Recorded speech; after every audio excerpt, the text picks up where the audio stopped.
morning everyone. This is Prakash Kumar Gupta from Brilliant Public School, Behtarai. And today we are going to study about the basics of financial mathematics, which is very well known chapter. Already we have studied this in smaller classes. So first of all, first topic comes about the simple interest, and already we are knowing about this simple interest. What is the formula for simple interest? Exactly. P into R into T upon 100. So PRT by 100. Next is compound interest. So compound interest amount is equal to what? P, that it means principal, 1 plus R, interest rate in decimal, upon number of times interest is compounded per unit, that is T, and actually T is time. So this is the formula for finding the amount. But if we want to find the value of compound interest, CI, so what we have to do? Already we are knowing A minus P. है ना? So like this we can find the compound interest also. Our next topic comes about the annuity. What is it actually? Annuity? It is essentially a series of fixed payments like deposits. So required from a person or paid to a person. Required from a person and paid to a person at a specified frequency over the course of a fixed time period. Now, most common payments frequencies are yearly, semi-annually, quarterly or monthly, like premiums or you can say life insurance premiums and all comes under this. Here, these three types of, or actually two types of annuity are there. So annuity, for finding the annuity, the above is the formula. First of all, R, that is interest multiplied with present value annuity due upon 1 plus 1 minus 1 plus R to the power n multiplied with 1 plus R. And the next is present value of annuity due PMT multiplied with 1 minus 1 upon 1 plus R whole power n divided by R into 1 plus R. And future value of annuity due is PMT multiplied with 1 plus R to the power n minus 1 multiplied by 1 plus R upon R. Next topic comes under this topic or this chapter is GST. It is also very well known goods and service tax. Earlier, so many types of taxes were there which government was imposing on us, but since 2016 or 17, this GST is came into the force.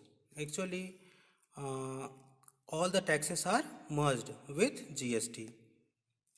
First of all, France was the first country to introduce this value-added system in 1954 and devised by public servant. In India, due to non-consensus between state and central government, it was proposed to implement dual GST regime. Now GST rates. First one is agri-related goods, 0% GST, 0.25% rough diamonds. Second is 5% priority goods and common use items, 28% aerated drinks, luxury cars, cigarettes, etc. plus compensation cess. So 28%, 12% and 18% residual standard rates, and 3% gold, precious stones, imitation jewelry and all. Okay, so these type of taxes are there. Now types of GST. First, sale within the same state are CGST and SGST. Only these two GSTs. But if anything is sold interstate, means one state to another state, then IGST is required. Next topic is income tax. As the name suggests, income tax is a tax on income.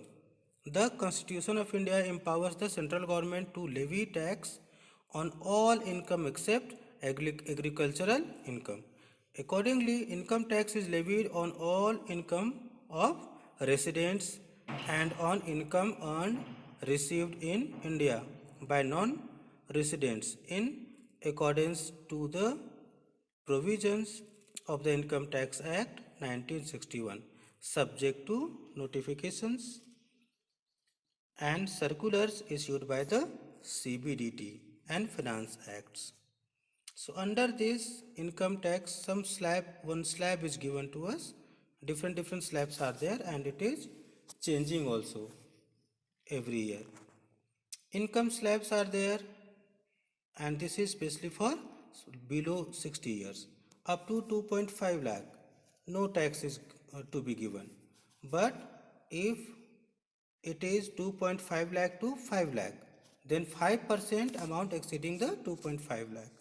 And similarly, 5 lakh rupees, 5 lakh 1 rupees to 7 lakh 50,000. Then 12,500 plus 10% of the amount exceeding the 5 lakh. So accordingly, it is the slab is given to us, and after calculating all the tax, 4% extra, and this is for health and education cess. Okay. How to find or how to calculate the income tax? So this method is given. So first of all, what to do? Find the gross income of any person whose income tax we are finding. Then subtract standard deduction from the gross income. Whatever gross income is there, what are the deductions are there, that we have to subtract. Then if eligible, we have to subtract the HRA, housing and rent. Fourth one is subtract all deductions under section 80C, 80D, 80E, 80G, etc. from the balance obtained in the third point. Next is fifth one is calculate income tax on taxable income. Whatever the taxable income will be there now, we will calculate the income tax. Then if eligible, subtract tax relief under section 87A in fifth one. And then as I told you, 4% health and education cess on the income tax. So like this we will calculate the income tax. Next topic is about utility bills. A utility bill is the detailed invoice issued and paid once a month from utilities, including electric bill, natural gas, water bill and waste bills. Like utility bills for consumer and business are basically structured the same. Business simply have many more accounts and charges to monitor than the consumers. Okay. One example is given here, electricity bill. You can have so many bills at your home also, like electricity bill, gas bill, water bill, telephone bill, etc. Okay, so you can check all those bills. Thank you very much.